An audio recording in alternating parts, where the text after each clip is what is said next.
Сайн байцгаана уу? Бүгд өрний өдрийн мэндийг хүргэе. УК-гийн болон да тавтан барилцгаагаарай. За бичлэг эхлэхээс өмнө хэлэх зөвлөө нь би ханиад төрчихсөн байгаа учраас хоолоо жоохон гоншигнаад нус ингээд гож өдөж магадгүй. Гэхдээ би аль болох тийм их чимээ гарахгүй байхыг хичээн. Тэгээд өмнөх бичлэгнүүдээр бас зөндөө шүмжлэл орж ирсэн. Намайг хитрхи хурдан яриад байна. Шуллагнаад дуржигнаад байна гэсэн. Би нөгөө өөрөө жоохон хурдан ярьдаг төрлийн юм болохоор тэгтээ би энэ дээр ингээ анхаарах гэж хичээж байгаа. Тэгээд аль болох удаан ойлгомжтой ярихыг хичээн. Тэгсэн ч гэсэн та нарт хурдан санагдаад байх юм бол хурдыг нь 0.8 дээр ч юм уу 0.9 дээр тавьж байгаад сонсорой гэж зөвлөмөр байна. Би ч нөгөө юм сонсохдоо өөрөө хурдыг 1.25 дээр тавьж байгаад сонсдог байхгүй юу? Эсвэл 1.5 дээр ч юм уу тийм болохоор ингээд амар хурдан л байгаад байдаг. Гэхдээ би тэн дээр ажиллах гэж хичээж байгаа. За, бичлэг эхлэхээс өмнө би нэг цай авчихсан ингээ хажуудаа сууж байна сайхан. Нью-Йорк чай гэдэг энэ Т Канагийн цай байгаа. Зүгийн балтаа уугаа сууж байна. Ханаа төрчгөрч угаасаа одоо ингээл цай мэ шүүл мүлтэй халуун ногоотой гоймонгийн шүүл мүл идмээр л санагдаад би тийм шүү дээ. Тийм Германд ч ямар юу хамш ханиаданд им гэж бичиж өгөх юм биш. Цай ус толгой тархич өвдөх юм бол өвчин намдах юм уул гэж хэлдэг болохоор тэгээд тийм байна. За өнөөдрийн ярих сэдэв болохоор та нартайгаа ээлжээр ажиллахад юу нэг ямар байдгүй те ямар ээлжээр ажилтгүү те ээлжээр ажиллаж байгаагийн давуу тал юу вэ сул тал юу вэ илүү мөнгө гэж авд юм уу яад юм те тэрний хадлаар хуваалцах гэж байна те хичнээн өдөр амралтын мөнгөтэй мөнгөгүй юм уу гэдэг талаар хуваалцах гэж байна. За тэгээд энээс өмнө амьдралд маань гарч байгаа сонир сайхан зүйл гэх юм бол өнөөдөр би Паскалт хоёр 5 сард Паскалийн ээжтэй Лондон руу аялах гэж байгаа байхгүй юу 7 хоногийн хугацаатай. Тэгээд Герман хүмүүст бол угаасаа юу хэрэггүй виз хэрэггүй нэг явахаасаа өмнө нэг онлайнаар нэг бөглөөл тэгэл орчт юм шиг үлээ. Тэрийг EAT гэж нэрлэжсэн баха. Тэгээ би чи ингээд Монгол үнэлэхтэй Монгол иргэншилтэй хүн болохоор надад виз хэрэгтэй болж таарж байгаа. Тэрийг би өнөөдөр ингээд бөглөөл яасан чинь буруу бөглөжчээ зөлг гэж. Би нөгөө нэг бүх юм л ингээд Монгол гэж яваадсахгүй иргэншилч Монгол хаан төрсөн Монгол гэл тэгэл автоматар ингээл бүгдийг Монгол гэж бүглээ яваадсан чинь нэг юм навчид буруу бүгэлцсэн юм байна. Хурууны хийгээ өгөх, бичиг баримтаа өгөх газар нь хааны гэдгийг сонгохдоо би бас Монгол гэж бүгэлчиж өөрөөсөө уншааг бас миний л алдаа л да. Тэгээд надад ингээд Монгол дахь цаг өгöd болтгүй. Тэгээ би тэрийг ChatGPT-гээс сууж байгаад одоо энэний яаж систем бас ингээд тэгсэн чинь цогаа заавал ингээд цуцалж иж дахин шинэ цаг авах хэрэгтэй гэд. Тэгээ би нөө төлбөрийн төлцөөс авахгүй виза фи гээд одоо визний төлбөр хураамж гээд тэрнийг 172 евро болж исэн баха. $190 тэгээд еврогоор 172 евро илүү 176 евро болж исэн. Тэгээд тэр мөнгөнд буцаж орж ирэхээр дахиад визааны төлөг өгөхөөс гэж бодож байна. Гэхдээ одоо сайн уншиж байгаа л яхаас энэ нөгөө хэл нь ядж яхад герман хэл гэж сонгож гэсэн сонголт ерөөсөй байхгүй юм байна. Англи тэгээд өөр бусад орны хэлнүүд байна. Тэгээд ингээ англи хэл дээр амар хямтай. Тэгээд дараагийнхаа мэдүүлгийг өгөхдөө Паскалтай сууж байгаа сайхан яхаас бүглөхөөс гэж бодож байна. За тэгээ Паскалт дээр 1 сарын дараа бас Египт рүү аяллаар явах гэж байгаа сайхан 10 хоног далайн ирэг дээр алжаалаад хайлах гэж байгаа гэж. Одоо бүтэн жилжгээл хөтлөл ажиллаж штэ тий нэг сайхан амрыг гэж бодож байгаа. Египт рүү явхад бол монголчуудаас виз нэгтэггүй юм шиг байна лээ. Би бас Google-дэж үзсэн тэгээд ChatGPT-ээс сууж үзсэн. Яг очоод тэнцэнээсээ нэг юм виз авдаг гэсэн. Тэр нэг 20 евро орчим байдаг гэсэн баха. Тэгээ герман хүмүүс ч гэсэн тэгж явд юм лээ. Египт ч нөгөө Африктаа ордог баха тийм байгаа. Тэгээд Паскалт хоёр бас энэ 107 сард хоёр найзтайгаа Монгол явах гэж байгаа. Тэгээд манай Паскал Монгол явна гэж бөөн баярлаа штэ. Удахгүй тэгээд Монголд очиод хиймээр байгаа зүйлүүдийн талаар бас Паскалтай хамтдаа бичлэг хийнэ гэж бодож байгаа. Тийм байна. Тэгээд Их Британи руу ийм виз мэдүүлж исэн туршлагатай хүмүүс байх юм бол дуртаяа доор зөвлөгөө бичиж орж ирээрээ би маш их баярлалаа шүү. Би ингээд заримдаа бас ёо л гэж бодох юм да өөрийгөө нэрээ. Гэтэ нөгөө хурууны хэмээг өгөөгүй болохоор одоо мөнгөнд туслагдаад тэгээд ороод ирэхэд асуудалгүй л гэж гарч ирж илээ. За тийм байна. За одоо ингээд бичлэгийнхаа гол сэдв рүү орцгоё. Ээлжээр ажиллах талаар гэж байгаа тий. За ингээд бүхэл одоо сувлэгч хүмүүс чинь ингээд 3 ээлжээр ажиллаж байгаа. Тэгээд эмнэлэг болгоны одоо ээлжийн цаг нь өөр байдаг. Манай эмнэлгийн ээлжийн цагуудын талаар одоо би танарт хэлж өгье. Өглөөний ээлж, өдрөө ээлж, шөнийн ээлж гэдэг байгаа тий. Өглөөний ээлж болохоор манай эмнэлэг дээр өглөө 6:30-аас өдөр 14 цаг хүртэл үргэлжилдэг. Ингээд 7 цаг 30 минут баггүй юу? Энэ чэнэс 30 минут нь цайны цаг гэж ороод тэгээ 7 цаг ажилладаг гэсэн үг. Тэгтээ яг 30 минутанда цайны цаг маг хийн гэж ховрол байдаг л да. Амар хийх ажилтайдаг болохоор яг юм хийж явах завсраараа нэг хідэн ч юм уу те. Эсвэл ингээд бүр үнэхээр амар олуулаа ээлжин дээр байх юм бол яг цухтаа сууж агаад сайгаа уун ч юм уу. Тиймэрхүү тохиолдол гардаг. Тэрнээс юу нь яг цайны цагаа ингээд бүр яг 30 минут авч агаад суугаад идэн мэднэ гэсэн тохиолдол юу нь л байдаггүй. За тэгээд өдрийн ээлж болохоор өдөр 13 цагаас оройны 20 цаг 30 минут хүртэл үргэлжилдэг байгаа. Мөн л ижилхэн 7 цаг 30 минут байгаа. 30 минут нь ингээд цайны цаганд орно гэсэн үг. Тэгээд өдрийн ээлжин дээр ч гэсэн цайны цаг ер нь бол яг 30 минут аваад цунагд бол хэцүү заяа.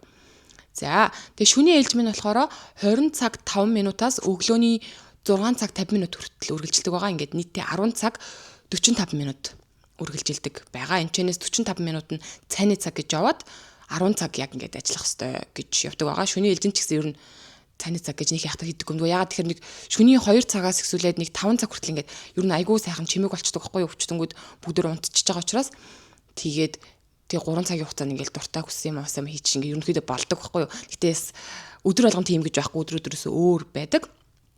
Тийм болохоор яг тэр 45 минутынхаа цайны цагийг авна гээл улаан цайн тэгээд зүтгээд авах шаардлага байхгүй. Яг тэр 3 цаг ингээд өөр тоногдож байгаа цаг ирчихэж байгаа учраас тэгээд тийм байна.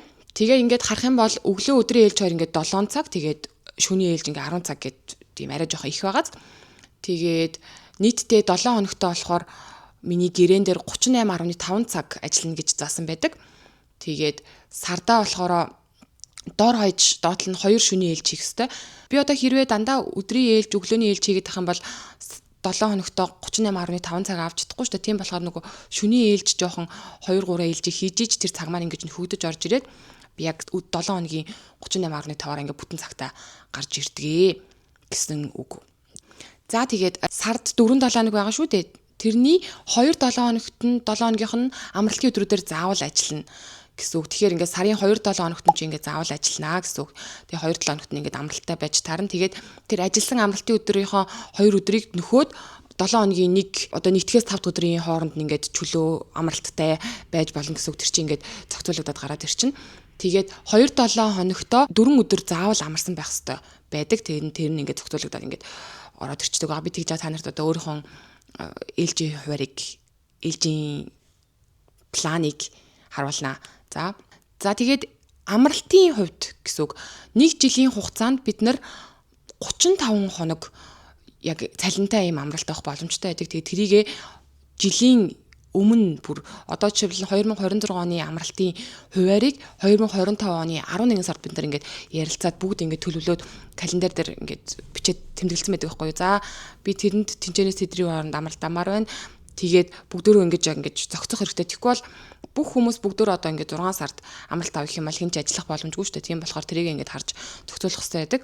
Тэгээд энэ ээлжийн одоо амралтын хуваар дээр бас анхаарах хэрэгтэй зүйл нь хин эхлээд амралтаа одоо яг ингээд бүрэн ингээд тэгээ дараагаар зөвшөөрлөд авах боломжтой гэхлээр эхлээд хүүхдтэй хүмүүс яг тэр хүүхдтэй хүмүүс чинь хүүхдүүдийн амралтыг ингэж харж иж нөгөө яг хүүхдүүдийн зуны амралт юм уу те хичээлийнх нь амралтын үеэр яг хамт амарж иж хамтдаа аялал майлд явах боломжтой учраас яг тэр хүмүүс эхэлж амралтаа эхлээд зөвшөөрлөх хэрэгтэй.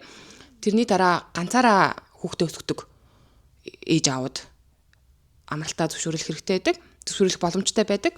Тэгээ тэрний дараас нь ингээд бид нар орж ирдэг заяа. Тэгээд жилдээ 35 хоног амарна гэдэг бол бас дайггүй их байгааз.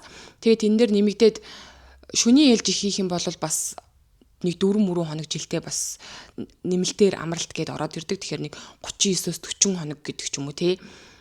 Одоо цалинтай амралт авах боломжтой байдаг гэсэн үг. За ингээд ээлжээр ажиллаж байгаагийн одоо давуу тал гэх юм бол чи ээлжээр ажиллаж байгаа гэд нэмэлт цалин дээрээс мөнгө авдаг. Энэ нь болохоор шигт цүүл гэгээд сардаа 250 евро бруто буюу одоо татвар хасагдаагүй яг жинхэнэ дүн гэсэн үг. Цалин дээр чинь нэмэгдэж орно гэсэн үг. За тэгээд одоо нөгөө хагас бүцэн өдрөөр ингээд заавал ажилдаг гэдгсэндээ те тэрэнд ажилласан мөнгө гэж бас орж ирдэг. Хагас өдөр болохоор өдрийн 17 цагаас илүү 20 цагаас илүү оройны тэг цаг хүртэл ажилласан тэр цаг чинь яг нөгөө хагас бүцэн өдөр ажилласан цагтаа ороод 1.5 дахин үржигдэж явдаг хаа гэж бодогдож байна. Тэгээ бүтэнсэн өдөр ажилласан цаг чинь болохоор ингээд 2 дахин билүү бас 1.5 дахин үржигдээд явдаг. Тэгээд шөнийн ээлж хийх юм бол шөнийн ээлж хийсэн мөнгө чинь бас нэлээд сайн ингээд одоо нэмэгдэж үржигдэж орж ирдэг байгаа. Энэ сүүлийн 12 сард гэхэд би ер нь бол цалин нэлээд сайн авсан. За бүр Паскалаас бүр харьцангуй их авсан. Тэгээ Паскал бүр гайхаад пүүг чи ямар их авсан ингээд яасан бэ гэхээр би 10 сард 8 шүний ээлжсэн байгаа байхгүй юу. Тэгээд тэр шүний ээлжний нэмэгдэл гэж мөнгө маань одоо 12 сард орж ирдэг байхгүй юу. Ер нь тэр шүний ээлж хийсэн тэгээс бол амралтын өдөр ажилласан эсвэл баярын өдрөөр ажилласан мөнгнүүд ингээд 2 сарын дараа ингэж бодогдож нэмэлтээр орж ирдэг байхгүй юу.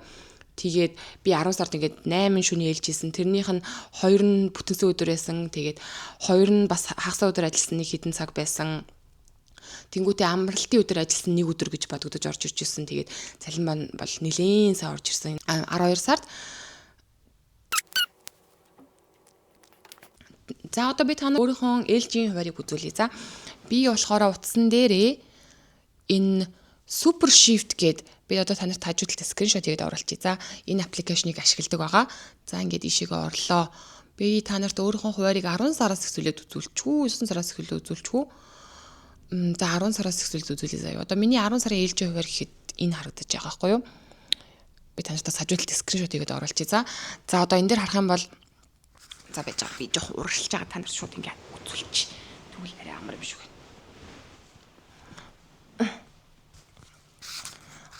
Одоо энэ харагдаж байна те 10 сарын 1-2-нд гэхэд би 2 өдөр шөнийн ээлжтэйсэн байна. За тэгээд энэ 5 өдөр нь ингээд амраад энэ амралтын өдрүүд нь миний амрах хэвээр амралтын өдрүүд байсан болж таарж байгаа. Тэгээд энэний дараагийн амралтын өдөр миний ажлын амралтын өдөр болж таарж байгаа гэсэн үг. Тэгээд ингээд нийтдээ ингээд харах юм бол би энэ 10 сард хичнээн ээлжтэйсэн бэ гэхээр те 21 ширхэг ээлжтэй байж таарсан байна. Тэгээ энэчнээсээ болохоор 8 шөнийн ээлж болж таарад тэгээд 8 өглөөний ээлж болж таарад 5 өдрийн ээлж болж таарсан байгаа гэсэн үг.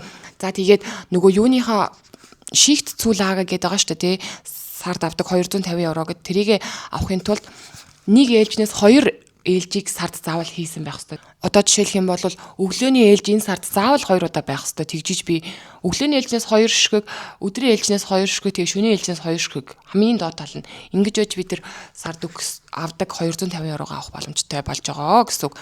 Тэгээ энэчнээс та нарын харж байгаачлаа одоо энд миний амрах хэвээр амралтын өдрүүд энд болохоор ажиллах хэвээр амралтын өдөр, амрах хэвээр амралтын өдөр, ажиллах хэвээр амралтын өдөр гингээ явчихж байгаа байхгүй юу. Тэгээ Паскал Лотари болохоор яг ингэж таардаг. Тэгээд тийм болохоор бид хамтдаа амралтын өдрүүдээр хамт амардаг гэсэн үг. Тэгээд энд одоо ингээ харж байгаачлаа одоо 4 өдөр хэд би одоо амралттай ээж таарсан байгааз тэгээ энэ 5 өдөр ингээ амралттай ээж таарсан гэсэн үг.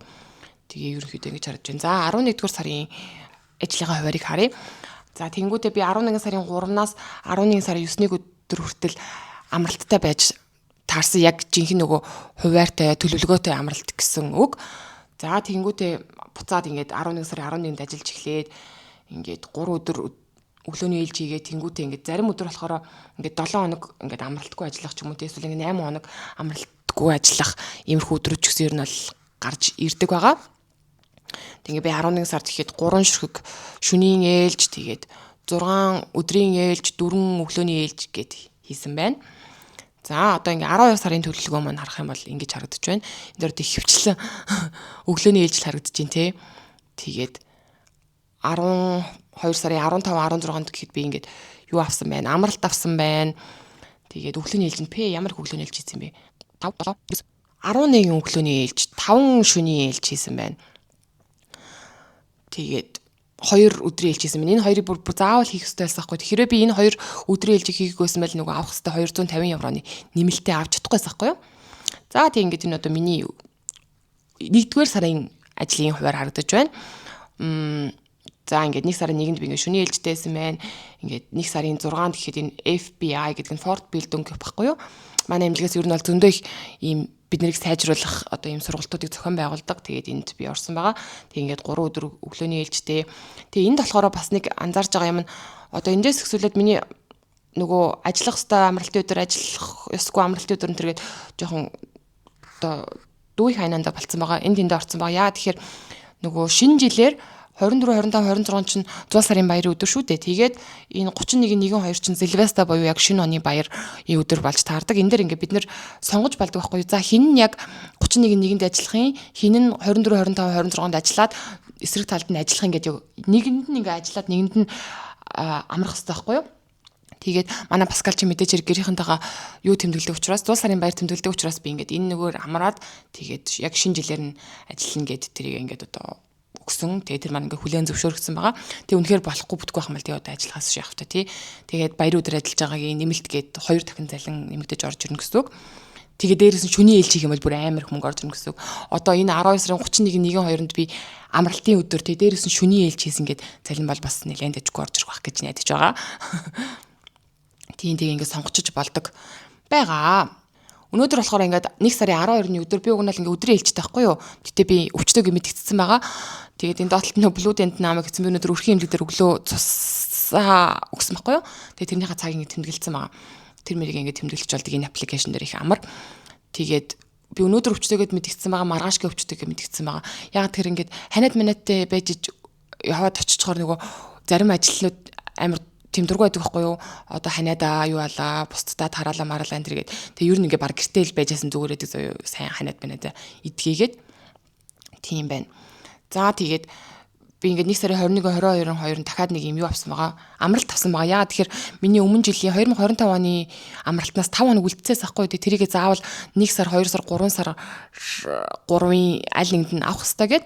Тэгээ би 1 сард 2 өдөр аваад тэгээд үлдсэнийг энэ 3 сард 3 өдөр ингээд нийтээ 5 өдөр авсан байгаа. Тэгээд ингээд шөнийн ээлжнийхээ араас нийтээ 4 хоног амарчин гэсэн үг. Ингээд амралтайгаа зохицуулж байгаа ингээд авчвал ер нь л ихтэй ажгүй байдаг байгаа. Тэгээд тийм нөгөө амралтын өдрийн талаар ярьжсэн шүү дээ. Нөгөө энэ юугаар ажиллах, дуул сарын баяраар ажиллах, шинэ жилээр ажиллахаас болоод нөгөө амралтын өдрүүд маань ингээд яг ингээд сайхан дундаа ороод холилдоо солилдоо явцсан байгаа. Тэгээд энэ ч нэсвэд миний амралтын өдрөө хэвэндээ орж эхэлж байгаа. За тийм байна. За буцаад сандал дээр очиж суугаад. Тэгээд өвчтөө гэж мэдгдсэн гэтгсэндээ энэ болохоор Германд өвчтөө гэж мэдчих юм бол эхний 3 өдөр хүртэл бол эмчийн бичиггүйгээр өвчтөө гэж мэдэгдчих болдог. Тэгээд 4 дахь өдрөөс эхлээд заавал эмчийн бичиг буюу одоо attest гэж ярьдаг байхгүй юу? Тийм бичиг аваад тэрийг ажлынхаа хүмүүс рүү урд нь л явуулдаг гэсэн. Одоо тэгэхээр болцсон яагаад тэгэхээр бүгд нөгөө онлайн болчихсон учраас юунаас Krankenkassanаас эрүүл мэндийн даатгалаас шууд ингээ ажил руу явуулчихдээ юм бэлээ. Энэ хүн одоо тэрнээс тэнцэнэ хооронд өвчтэй байгаа шүү гэд. Тийм болохоор эхний 3 өдөр бол ямар ч бичиггүйгээр ингээд өвчтөгээд авчиж болдог. Тэр нь ч гэсэн ингээ амар тэхгүй бол ингээ ханиад минутын үед яг ингээд нийгмийг 2 өдөр чи ингээд амар бас амар хэрэг болдог байхгүй юу? Яг ингээ гэртээ сайхан унтаад тийм ингээд өнчхөр их сайхан байдаг. Тэгээ би өчтөр бүтэнсээ өдөр бүр ингээд амар гунцсан заяа тэгэл ингээ шүлтээ ол идээл. Тэгэл одоо ингээд ер нь бол гайгүй болж байна. Тэгтээ ингээд нус ингээд ерөнхийдөө бол гойж гин. Тэгээ бас байн өвчтөйгээд мэддээ тэгэл ингээд чиний нэр үндчил чи ингээ мууштай ажил дээр чи чам ингээл байнга л өвчтөйгээд мэддэг. Энэ тэгжэл эдийн ингээд ажлынхан чинь тэгж боддог бол бас муухай штэ. Тэгээд ажил дээр угаасаа ингээд өвчтөй байж байгаа юм бол ажлын хүмүүс чи ингэж өвчтөй байж хахаар яваа гэд одоо явуулцдаг байхгүй юу? Тэр нь ч гэсэн ингээд амар байдаг. Тэр ингээд сайн хүмүүс байж байгаа юм бол тэгээд ажлын хүмүүс гэсэн ингээд хэлдэг. Чи ингээд өвчтөй энд ажиллаа гэд энэ имлэг чамд юу ч өгөхгүй чи ингээд өөрийгөө л бодох хэрэгтэй. Тийм болохоор гэлгүй яваа гэж бид нүрийг явуулцдаг байхгүй юу? Нэг юм хэлхээ марцсан байна. Өвчтөй байгаа үедээ ч гэсэндээ ер нь бол цалингаа ингээд бүтнээр нь авдаг байгаа. Хэрэв бүр үнэхээр ингээд урт удаан хугацаанд л өвчтөй биш бол тий. Яг 6-7 хоногоос дээш өвчтөй байгаад ирэх юм бол цалинг эрүүл мэндийн даатгалаас төлж эхэлдэг байхгүй юу? Тэгээ тэрнээс доошоо байх юм бол цалин ер нь бол бүтэн ороод явдаг байгаа. За өөр ч одоо ярмаар байгаа юм нь юу лээ? Тэгээд нөө амралт авсан үедээ бол бид нэр цалингаа яг л бүтнээрээ авдаг байгаа. Тэгээд хэрвээ та нар ингээд цалингийн талаар сонирхож байх юм бол би болохоор яг нөө улсын юугаар одоо цалинжиж явдаг юм өгөгдсөн табел гэдэг байхгүй юу? Одоо яг улсын ажилтан гэх юм уу? Тэрийг одоо юу гэж ярьд юм болоо? Одоо миний авдаг цалин гэх юм бол TVÖD P8 P8 гэж явдیں۔ Та нар хэрвээ сонирхож байгаа юм бол би нэг хажууд ингээд бичээд оруулчих. TVÖD P8 гэсэн үг.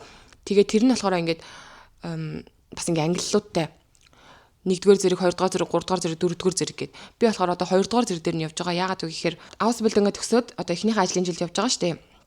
Тэгээд 2 жил ажиллаад би 3-р зэрэг рүү орно гэсэн үг. Тэгэхээр ингээд цалин нэг 100 евро илүү 200 евро ингээд нэмэгдэнэ гэсэн үг.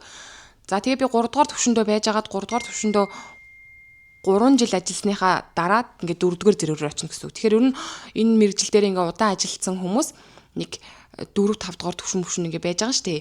Тэд нар бол ингээд ерөнхийдөө дайггүй их цалин авдаг гэсэн үг байгаа. За тэгээ өөр чин та нартай хуваалцъя гэж бодож байгаа юм юу лээ. Тэгээд ээлжээр ажиллах үг нь бол надад бол айгуу дэжгүй байдаг. За ингээд амар гоё юм Abwechslungsreich гэж одоо германаар хэлдэг юм гоё дандаа л нэг химийн ажил байгаад байхгүй ингээд өглөө 8-аас орой 4-ийн хооронд ч юм уу тийм нэг химийн цагийн ажил байхгүй бас заримдаа чи ингээд өглөөрт босч чин заримдаа ингээд сайхан унтчих болно тий их хэцүү заримдаа хэцүү байдаг юм нөө зөндөө олон шүний ээлж хийчихээр яг амьдралгүй л болчих гээд юм л да. Өглөө 6:50 гэж ажил тараа тэгээд би чин гэртээ ирэхсээр л 8 гэд болж байгаа байхгүй юу. Тэг гэртээ чи шүүд амаа уугаа, нүр амаа уугаа. Тэг унтахсаар л 8:30 болно. Тэгээл заримдаа ингээд унтчих чадна, заримдаа унтчих чадахгүй. Заримдаа 11 12 гээл сэрчин заяо. Тэгээд буцаал оройн ээлжинд явах болчихно. Тэнгүүд за ингээд бүр сайн унтлаа гэхэд нэг 16 цаг хүртэл унтдیں۔ Одоо 4 цаг хүртэл гэсэн үг. Тэгээ ажилдаа би буцаад 6 цаг 50 минут гэрээсээ гарах хэрэгтэй болж байгаа байхгүй юу. Тэгжиж би ажил дээр 7 цаг 50 минут гээд очсон байдаг. Тэгэхээр ингээд надад гэртээ өнгөрүүлэх ерөөсөө нэг 2-3 цагийн хугацаа л болж байгаа байхгүй юу. Тэр чинь ингээд юу ч ямжихгүй заяо.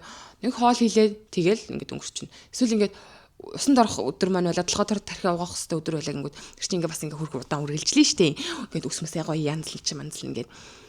Тэгэл ингээд цаг нь ингээд бараг байхгүй болчихно за. Гэтэ шүний ээлжин дээр нэг авууштай юм яг 2 цагаас ихсүүлээд нэг 5 цагийн хооронд бол ер нь бол дэжгүй 50 амгалан болчдөг. Та нар ингээ шүний ээлжин дээр өвчнүүд бүгдөө л ингээл 10 цагаас хойш унтаад ээж гэж бодож байна уу? Үгүй. Тэд нар чи унтах гэж та бөө юм болон заяо унтахгүй тэгэл одоо та унтаад өгөөж юуруугаа яваад өгөөж гэх унтахгүй шүү дээ. Тэгэл өөр тасаг масаг дээр очиж туслах хэрэгтэй болоо. Тийм байна.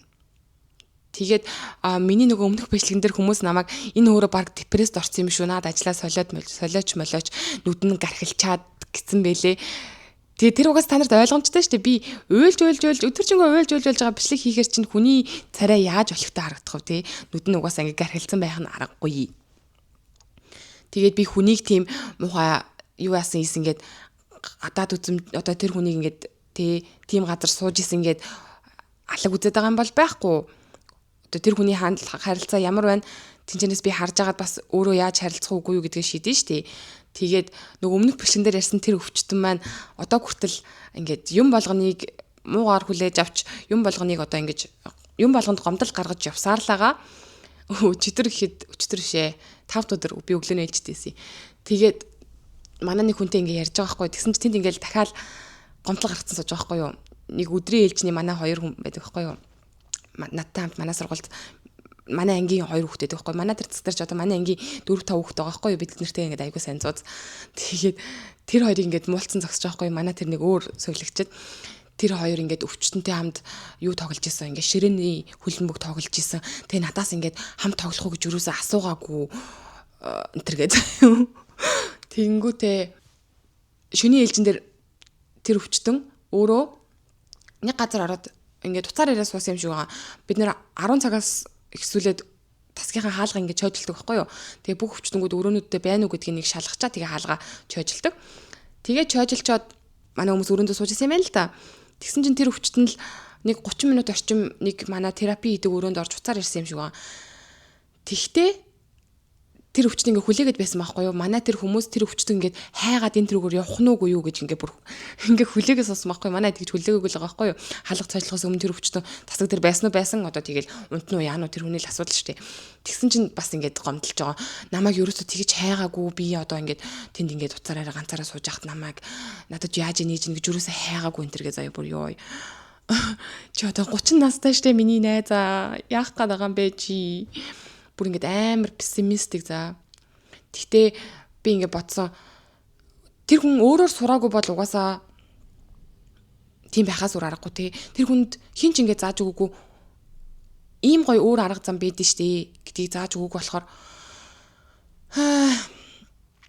тэгээд би одоо тэр өвчнөдөө энгийнээр харьцаал явж байгаа. Ярих шаардлага гарах юм бол ярилцаал явж байгаа. Тэгтээ би өөрийнхөө тасгийн хүмүүстэй хэлээд би энэ өвчтнөөс боломжоор ингээд зайгаа барай юмар байна. Одоо ингээд бид нөгөө 7 хоногт нэг удаа яриа хийдэг гэж хэлсэн дээ. Тэр мэрийг бол би ингээд хиймээргүй байна энэ өвчтөнтэй гэдгийг хэлсэн. Тэгээ манад ажлынхан ч гэсэн тэр ингээд хүлээж аваад тэгээд явж байгаа. Зя. За цайнаас нэг балга отох юм. Тэгээ манай эмнэлгээс нөгөө зөндөө олон ийм өөрсдөө сайжруулах тийм сургалтууд бас зарладаг. Тэгээ би сая 1 сарын 6-ны өдөр бас нэг ийм сургалтаас ингээд сая үзүүлсэн дээ хуваар дээрээсээ. Тэр болохоор өглөөний 9 цагаас өдрийн 15 цаг хүртэл нode file management байсан. Хэрвээ ийм аюул осол одоо гинтийн ийм хүн аврах ажиллагаа үзүүлэх юм гарах юм бол яаж туслах боломжтой юм бэ гэдэг талаар юм заасан баггүй юу. Одоо юу яах, реанимацион хийх те тэрийг англиар юу гэдлээ CPR гэдлөө. Германаар болохоор RIA гэж ярьдаг байхгүй юу? Реанимацион гэд одоо хүн амьсгалахгүй юм бол тэр хүнийг яаж буцаад амьсгалуулах юм те. Эсвэл ингээд шок мог зүрхэнд нь яаж өгөх юм гэдэг ч юм уу те. Тэр мөр ингээд тийм орох хичээл зааж өгсөн байхгүй юу? Тэр амар хэрэгтэй хичээл байсан. За тэгэнгүүтээ 8 сард би бас нэг юутай сургалттай юутай аутизмтай хүмүүстэй яаж хэрхэн ажиллах вэ? ADHD хүмүүстэй ажиллахад юун дээр анхаарах юм гэдэг тийм сургалтаас орно. Тэгээд тэднийг би ингээд амар зөв гэж бодож байгаа ингээд тиймэрхүү хүмүүс өвчтөнгүүд амар хэрдэг болохоор тэднэртэй ингээд яаж ажиллах юун дээр анхаарах дээр нь одоо тийм хэрэг болох байх гэж бодож байгаа. Юу зааж байгаа нус. Юу за нусаа нийчлээ. Тийм ингээд тиймэрхүү юмнууд бас амар сургалтууд хэрэг болдог. Тэнгүүдээ манай засгийн дараа надад бас ийм хоёр боломж санал болгосон. Нэгдүгürt нь болохоор укач ингээд ийм фах weiterbildung гэд байгаа. Тим хийх үү гэдгээс аахгүй юу. Одоо ийм их сургуульд сурах боломжтой юм шиг байгаа. 3 жилийн хугацаа те. Тэгээд тэр ингээд чи сурмаар байл хэлээрээ. Тэг ингээд чиний өргөдлөг чи ингээд цаашаа өгч явуулаад тэг ингээд ийм боломж байгаа шүү гэж хэлсэн. Тэгээд тэрэнд нь би ингээд за бодож үзье гэлцээсэн юм. Тэг ингээд надад дахиад 3 жил сурах үнэхээр сонирхол байхгүй байхгүй юу. За тэгсэн мэсэн. Тэгэх юм бол тэрэнд ингээд сураад төгсөх юм бол бас ингээд жоохон их цалин авах боломжтой юм байлээ л дээ. Тэгээд жоохон боломж нэгтгэл юм шиг байгаа. Тэнгүүдээ дараа нь болохоор надаас дахиад манай засгийн дарга укач ингээд Pflege entwickeln гэдэг ийм юу байна. Студиум буюу их сургуульд сурах юм боломж байна. Тэрэнд чи сурах уу? Би одоо чамайг яг тэрэнд ийм тохиромжтой гэж бодож байна гэж асуусан байхгүй юу. Тэг би хэлсэн. Би ч одоо дахиад ингээм сурах мархам дээр жоохон сонирхолгүй л байгаад байгаа. Гэхдээ би жоохон бас бодож үзье. Найз залуутайгаа ярилцж байгаа тариу өгөө гэж хэлсэн байгаа. Би одоохонд яг нэг жоохон ингээд амармаар байгаа байхгүй юу. Дахиад ийм сурах мархам дээр арай жоохон бэлэн биш байгаад байгаа. Дахиад ингээд 3-4 жил сураал их сургууль сурна гэдэг чинь ингээд бас л бөөн юм шүү дээ. Эхлээд ямарсан жолооны үнэлгээ авах хэрэгтэй байгаа. Тэгээ машин жишээнтэй болчих юм бол бас нэг арай утга учиртай болчих юм болоо гэж бодож байгаа. Гэхдээ манай засгийн дарга ингээд надад тийм санал тавьсанд нь би их талархаж байгаа. Намайг ингээд тэр нь ингээд тохиромжтой гэж үзээд надад тийм санал тавьсан байгаа шүү дээ. Тэр нь тий бодож үзсэндээ ямар ч ихлээл нэг машин хэрэгтэй болоод байгаа. Тэгвэл нөгөө өөр тийм их сургууль сурж байгаа хүмүүсийг харахаар их сургуулиуд нь бүр ингээ өөр хотуудад хаам маамд байдаг. Тэнгүүдээ тэр нь богоноор явах мал баг 2 цаг машинтай явах мал баг нэг 40 минут 50 минут өнтер явд юм шиг байгаа. Тийм байна. За тэгээд та нарт асуумаар байгаа асуулт байх юм бол дуртай бичиж орж ирээрэй. Тэгээд бичлэг маань хэрвээ таалагдсан бол лайк дараарай, тэгээд subscribe дараарай. Хэлмээр бичлэгний санаа байх юм бол коммент дээр бас бичиж орж ирээрэй. Тэгээд дараагийн бичлэг хүртэл баяртай.